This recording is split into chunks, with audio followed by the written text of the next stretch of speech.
자, 오늘은요, 숨겨진 축복을 깨닫는 법이라는 제목으로 말씀을 드릴까 합니다.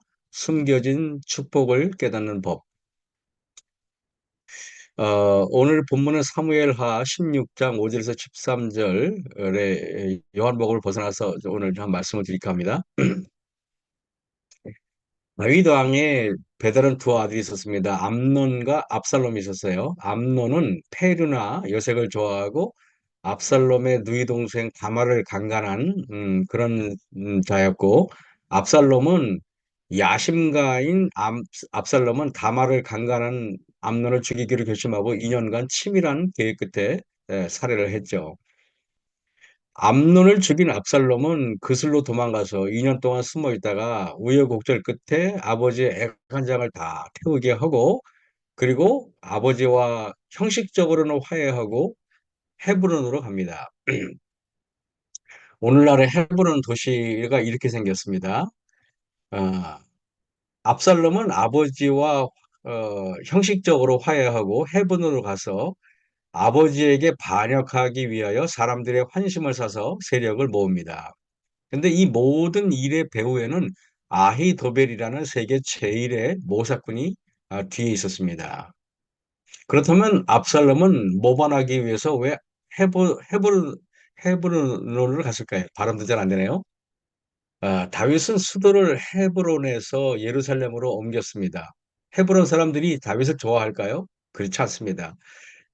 예루살렘 사람들은 좋아했겠지만 헤브론 사람들은 다윗을 늘 미워했습니다. 그렇기 때문에 아버지 다윗 왕을 어, 그 뭐랄까요, 곤경에 빠뜨리기 위해서는 헤브론처럼 좋은 도시는 없었던 것입니다. 자, 사람들은 예루살렘을 다윗의 도시라고 말할 정도로 다윗과 예루살렘은 밀접한데, 반면에 헤브론 사람들은 예루살렘 다윗에 대해서 앙심을 품고 있었습니다. 사무엘하 15장 31절에 혹이 다윗에게 고하되 압살롬과 함께 모반한 자들 가운데 아히도벨이 있나이다 하니, 다윗이 가로되 여호와여 원컨대 아히도벨의 모략을 어리석게 하옵소서 그랬습니다. 다윗이 압살롬이 반역을 했다 그러는데 아히도벨의 모략을 어리석게 해달라고 하는 것은 압살롬이 두려운 게 아니라 아히도벨이 두려웠다는 말이겠죠.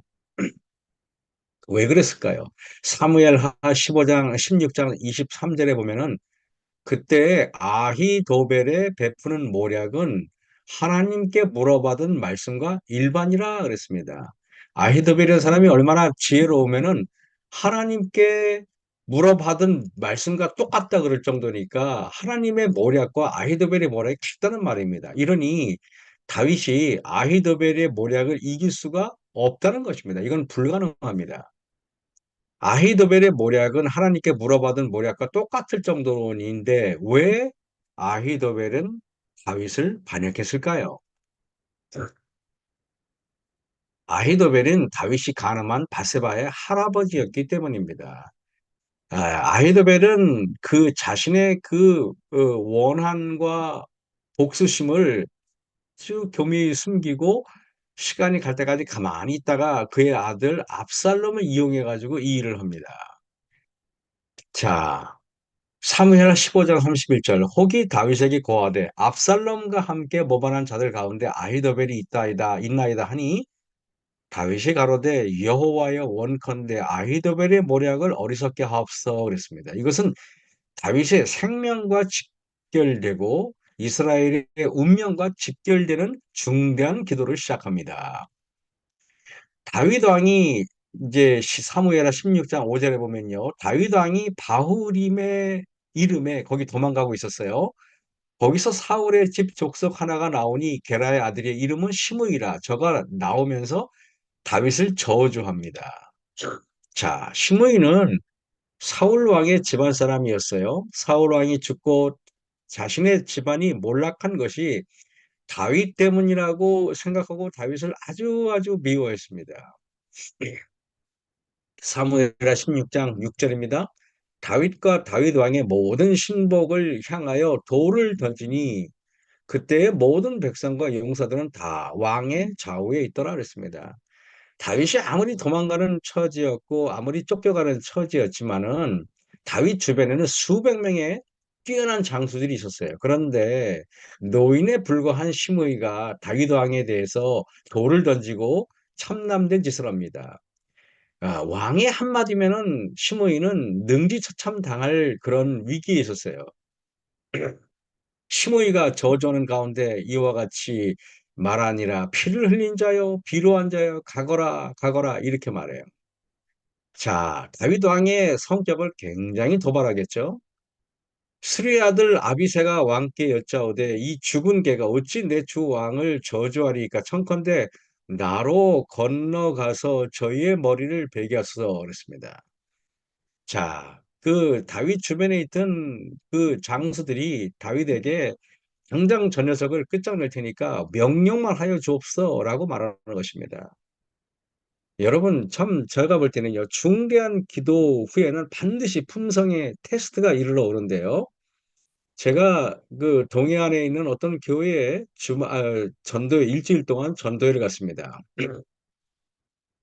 전도회를 가서 첫날 이렇게 설교를 하려고 그러는데 그 맨 앞자리에 앉은 그 한 여집사님이 있는데 그 여집사님이 말씀을 시작하기도 전에 주무시기 시작하는 것입니다. 담임 목사님이 저한테 목사님 그 맨 앞에서 앉은 어떤 여집사님이 있을 텐데 그분이 비록 코를 골고 주무시더라도 신경 쓰지 말고 설교하세요라고 말하는 것입니다.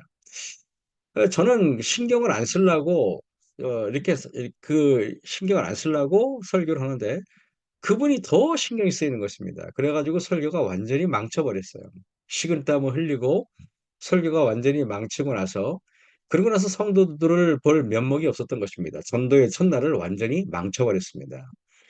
제가 이렇게 인사를 하려고 기다리고 있었습니다. 성도님들이 한 분 한 분 나가는데 너무 죄송하고 너무나 미안한 겁니다. 그런데 한 장로님이 끝까지 나가지 않고 버티고 있는 것입니다. 나간 다음에 목사님은 담임 목사님은 얼굴이 사색이 됐어요. 왜냐하면 그 장로님이 무슨 말을 할 줄 알기 때문에 그런 것입니다.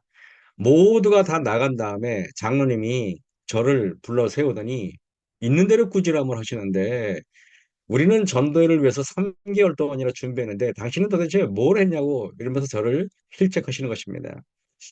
그래서 저는 이 장로님이 분명히 이 전도의 키 포인트가 될 것을 눈치챘어요. 왜냐하면은 이 장로님의 어떤 그런 꾸지람을 제가 선대하면은 하나님께서 이 전도에 큰 축복을 줄 것이라는 생각을 했습니다.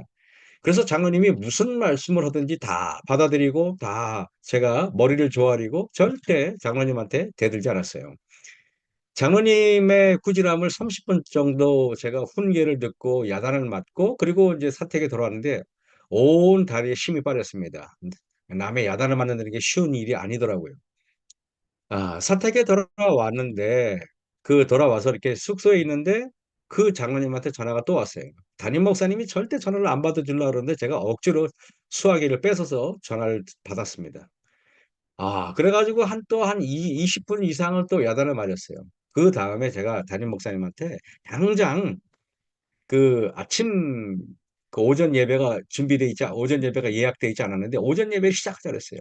담임 목사님은 제가 야단을 너무 많이 맞아가지고 머리가 이상하게 됐나 생각할 정도로 했는데 저는 그 장로님의 야단을 맞고 전도회 오전에 하자고 제가 이야기해서 오전에 몇 사람이나 모일까 했는데 의외로 굉장히 많은 사람이 모였습니다.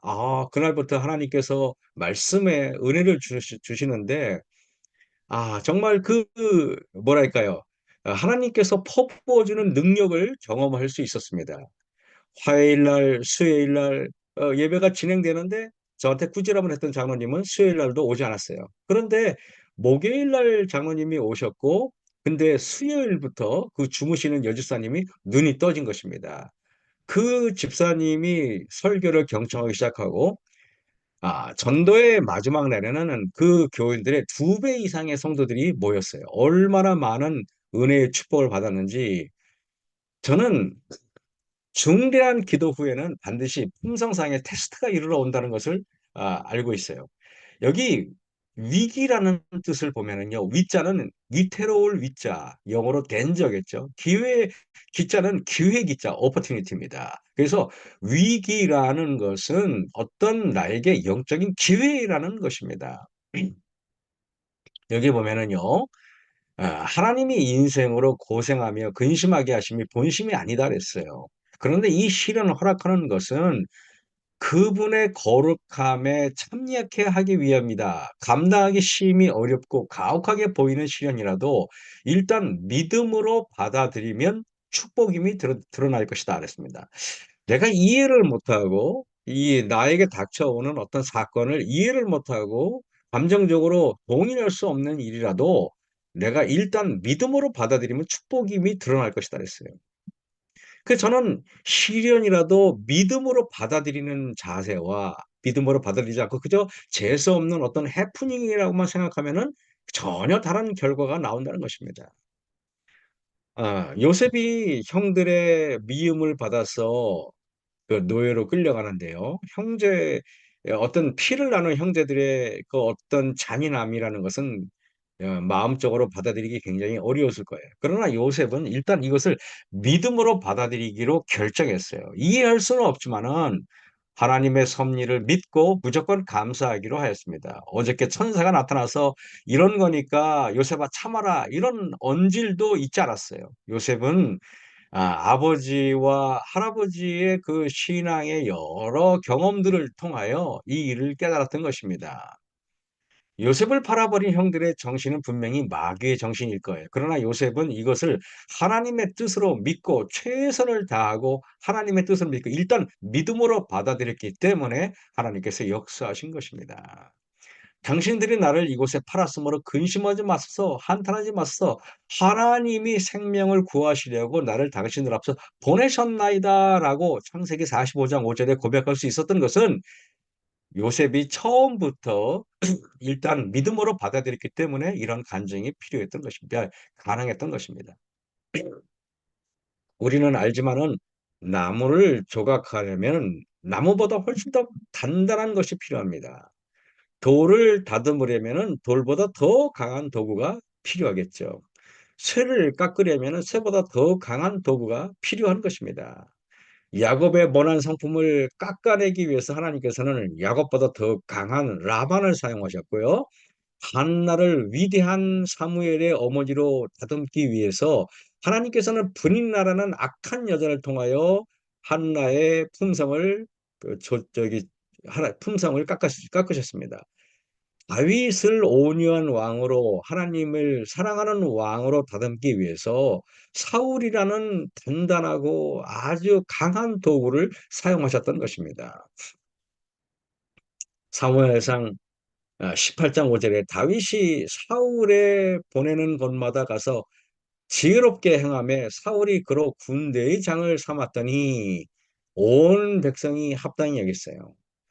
여인들이 뛰놀며 창화에 걸어도 사울이 죽인 자는 천천히요 다윗이 죽인 자는 만만이라 그랬습니다. 다윗의 인기는 하늘을 치솟았고 백성들의 신망은 매우 두터웠죠.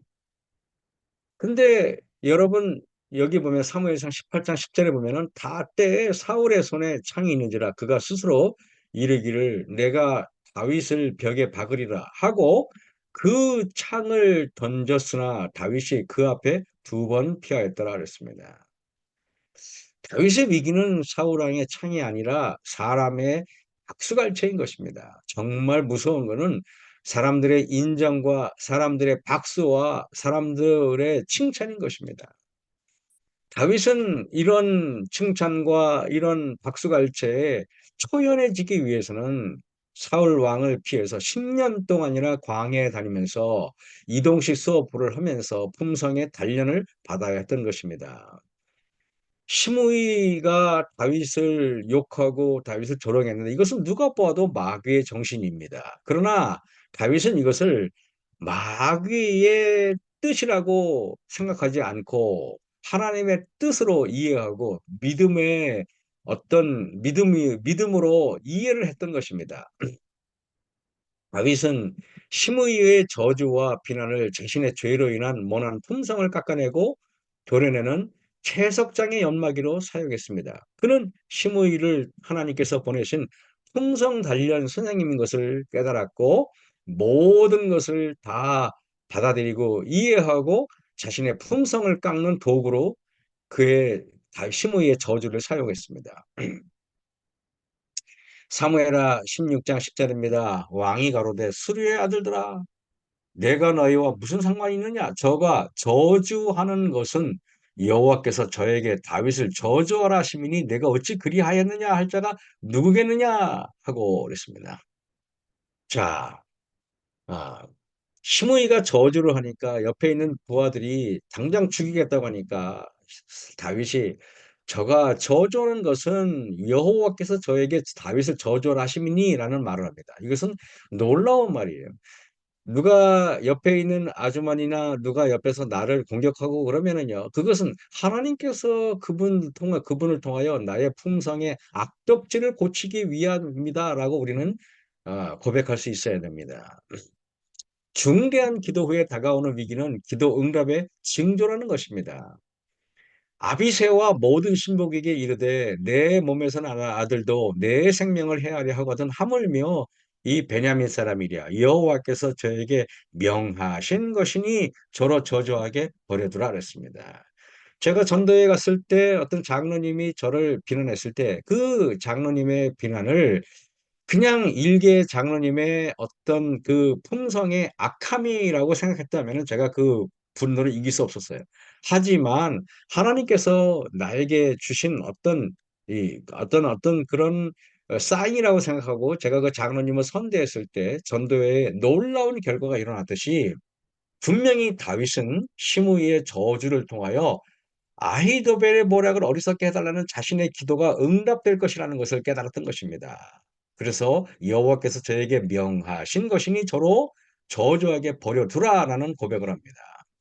내 주변에 일어나는 모든 일을 하나님의 선한 뜻으로 여긴다는 것, 이건 매우 중요한 일입니다.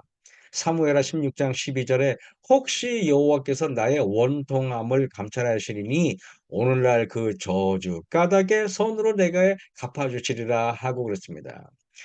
나에게 일어나는 여러 저주스러운 일들, 힘든 일들, 고난이라는 것들을 하나님께서 나를 하늘나라에 적합하도록 만들기 위한 어떤 하나님의 치밀한 계획이라고 우리가 인정한다면은 우리에게 놀라운 축복이 이르러 온다는 것입니다. 그래서 잠언서 3장 6절에 보면은 너는 범사의 그를 인정하라 그리하면 되기를 지도하시리라 했습니다. 내가 내 주변에 일어나는 불쾌한 일들을 마귀가 했다고 인정을 하면은 그다음부터는 마귀가 나의 길을 지도하지만은 내 주변에 일어나는 불쾌한 일들이 하나님께서 나를 위해서 세운 계획이라고 여기면은 그다음부터는 하나님께서 내 길을 지도하신다는 것입니다. 다시 말하면 내가 범사에 일어난 일들을 인정하는 대상에 따라서 나의 길도 그 대상이 나의 삶을 인정한다는 지도한다는 것입니다. 다윗은 하나님께서 허락하시는 시련이라는 것을 인정했어요. 마귀가 주는 저주가 아니라 하나님께서 나의 품성을 고치는 거라고 인정하면은 그다음부터는 하나님께서 그를 지도하십니다. 그가 겸손으로 이 죄들을 인정하면 주께서 죄를 줄이시며 심의의 재앙으로 축복으로 돌리실 것이라고 생각하였다. 다윗은 겸손하게 하나님이 심의를 통하여 죄를 갚아주기를 바랐고 하나님께 모든 걸 맡겼다. 이것은 놀라운 일이에요. 우리가 기도하면 하나님께서는 우리의 풍성의 악덕질을 환경을 통하여 보여주십니다.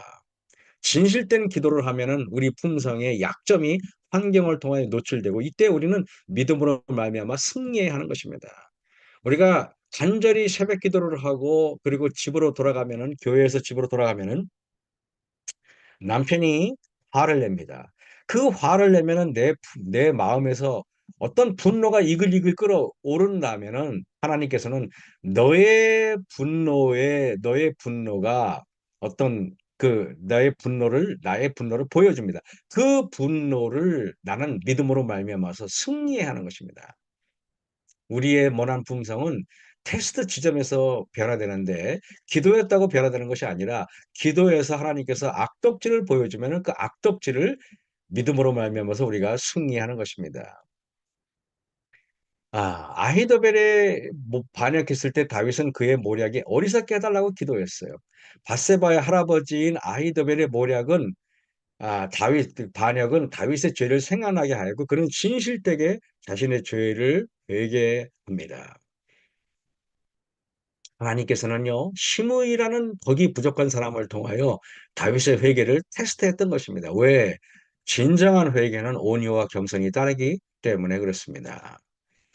다윗이 아히도벨의 모략을 어리석게 해달라고 기도하고 나서 얼마 후에 시므이를 보았을 때 그는 옳지, 내 기도에 대한 응답의 테스트가 시므이구나라는 걸 깨닫고 그의 모든 욕설과 모욕, 비난, 슬픔, 참기 어려운 환난 뒤편에 있는 그리스도를 바라보았기 때문에 그가 승리했던 것입니다. 다윗은 열정적인 기도를 통하여 하나님의 섭리를 꿰뚫어 볼 수 있는 영적인 사람이었어요. 다윗은 섭리의 사건을 이렇게 깨달았기 때문에 그 저주를 하나님의 어떤 기도의 응답으로 바라봤던 것입니다. 의인의 간군이 역사하는 신이 많다고 야고보서 5장 16절에 말하죠. 그래서 엘리야와 모세의 기도가 얼마나 위대했습니까? 다니엘의 기도는 예루살렘 성의 회복과 메시아 연결고리가 이어지는 중대한 사건이에요. 사단은 늘 기도를 방해합니다. 이 총리들과 방백들이 국사에 대하여 다니엘을 고소할 틈을 얻고자 하였으나 아무 틈 아무 허물을 얻지 못하였습니다. 왜? 그는 충성된 사람이기 때문에 그렇습니다. 사단은 늘 우연을 가장해서 우리들의 기도를 방해합니다. 그것이 내 주변에 있는 사람들의 분노를 격동케 해서 나의 분노를 만들어내요. 분노를 일으켜요. 분노를 하는 자에게는 절대 기도할 수가 없어요. 왜냐하면은 분노는 분노하는 자에게 성령이 함께할 수 없기 때문에 그렇습니다. 그래서 사단은 다윗의 기도를 방해하기 위해서 나라의 모든 수령과 방백들과 모사와 관원들을 모아서 어떤 이상한 법령을 만들고 이제부터 30일 동안 누구든지 어, 왕 위에 기도를 하는 사람은 다 사자굴 속에 던져넣기로 하는 이상한 법을 만들어 버립니다. 다니엘 6장 5절입니다. 그 사람들이 가로되 이 다니엘은 하나님의 율법에 대하여 그 틈을 얻지 못하면 그를 고소할 수 없으리라 하고 그랬습니다. 다니엘이라는 사람이 털어서 먼지 안 나는 사람이 얼마나 깨끗하면 아무리 털하고 아무리 세무조사를 해도 그는 어떤 이상한 법령을 만들지 않으면 그를 절대 고소할 수 없다고 말해요. 그래서 이상한 법을 만들고 기도할 수 없는 법을 만드는 것입니다. 다윗이 자신을 기도할 수 없게 만든 이 법을 만든 조서의 어인이 찍힌 것을 알고도 자기 집에 돌아가서는 그 방에 예루살렘으로 향하여 열린 창에서 전에 행하던 대로 하루 3번씩 무릎 꿇고 기도하며 그 하나님께 감사했더라. 아니 자신을 죽이려고 만든 이상한 법령, 기도를 못하게 하려고 만든 법령을 그 어인이 지켰는데 왜 다니엘은 오히려 감사했을까요? 그것은 자신의 기도가 온 메데 페르시아의 어떤 나라를 지각 변동을 일으킬 만큼 큰 일이 일어나는 것을 보고 그가 민족을 위해서 예루살렘의 회복을 위해서 기도했던 그 기도가 지금 응답되는 사인이라고 여겼던 것입니다. 오히려 이상한 법령을 만들고 오히려 자신을 죽이려고 자신의 기도를 방해하려고 한다는 것은 자신의 기도가 하나님으로부터 간합되었기 때문에 사단은 위기감을 가지고 온 나라의 법을 통째로 바꿔서 다니엘을 사자굴 속에 집어 넣으려고 하는 것은 보고 이것은 자신의 기도가 천지를 흔들 만한 기도라는 것을 깨달았기 때문에 그랬던 것입니다. 다윗이 다니엘이 기도한 대가로 그는 사자굴 속에 잡혀요. 그런데 사자굴 속에 다 집어넣고도 왕은 밤새도록 다니엘을 위해서 근심합니다. 도대체 다니엘이 어떤 사람이었기 때문에 이방 나라도 그를 위해서 이렇게 애타게 울까요? 예. 다니엘을 집어넣은 그 이방 나라의 왕이 이렇게 말해요. 이에 왕이 명하여 다니엘을 끌어다가 사자굴에 던져 넣는지라 왕이 다니엘에게 일러 가로되 너의 항상 섬기는 내 하나님이 너를 구원하시리라 그랬습니다. 우리는 하나님을 섬기는 데 있어서 항상 섬기지 못하고 이랬다, 저랬다 합니다. 뜨겁게 섬기다가 또 식어 빠지게 섬기다가 이랬다가 저랬다가 하지요. 어떤 무슨 일이 있어서 또 신앙을 게을리 하다가 또 나갔다가 들어왔다 나갔다 들어왔다 그러는데, 다니엘의 기도를 이방 나라가 볼 때 항상 섬기는 다니엘을 깨닫게 됩니다. 왜 그랬을까요? 그는 그의 기도가, 그의 말씀 연구가 끊이지 않았고 일정했기 때문에 그런 것입니다. 그래서 이방 나라 사람이 볼 때 다니엘이 믿는 하나님은 사시는 하나님이에요. 그래서 사시는 하나님이기 때문에 너의 항상 섬기는 내 하나님이 사자에게서 너를 구원하시기에 능하셨느냐 이렇게 말해요. 시대의 격변 속에 우리는 말씀의 홍수 속에 살아가고 있습니다. 유튜브를 통하여 여러분들은 얼마나 좋은 말씀이 넘쳐나는지 몰라요. 그러나 저는 그렇게 생각을 했습니다. 사단이 말씀을 듣는 것을 뭐 그냥 얼마든지 허락을 합니다. 유튜브를 내가 스마트폰을 열기만 하고 컴퓨터를 열기만 하면은 좋은 말씀들이 쏟아져 나와요. 그런데 사단이 우리가 기도하는 것을 절대 허락하지 않는 것 같아요. 우리는 갈수록 기도 시간이 줄어들고 말씀을 듣는 시간은 많아지는데 기도가 줄어드니까, 저는 말씀과 기도는 영성의 두 날개라고 생각해요. 만약에 한 날개로만 날개짓하면은 우리는 앞으로 전진하지 못하고 빙빙 제자리 걸음을 할 것입니다. 그래서 우리는 정말 우리 이 새벽 기도가 좀 더 개혁돼서 말씀과 기도로 충만할 수 있는 방법이 무엇인가를 우리가 한번 고민해 볼 필요가 있는 것입니다. 그래서 말씀과 기도로 모두가 충만해서 하나님의 어떤 그런 뭐랄까요, 시련을 우리가 깨닫고 하나님의 말씀을 우리가 기도로서 믿음의 진보를 이루는 저와 여러분이 되시길 바라면서 말씀을 마치겠습니다. 기도하겠습니다. 하늘에 계신 아버지 하나님, 오늘도 저희들에게 주신 모든 일들이 영적으로 해석되고, 그래서 그 영적으로 해석된 말씀을 믿음으로 우리가 이해하고 일단 모든 시련과 어려움을 믿음으로 받아들일 수 있는 영적인 해안을 허락하여 주셨길 기도합니다. 오늘도 하나님께서 저희들에게 영적인 진보를 이루는 하루가 되게 도와주셨기만을 예수님 이름으로 감사하며 기도했사옵나이다. 아멘.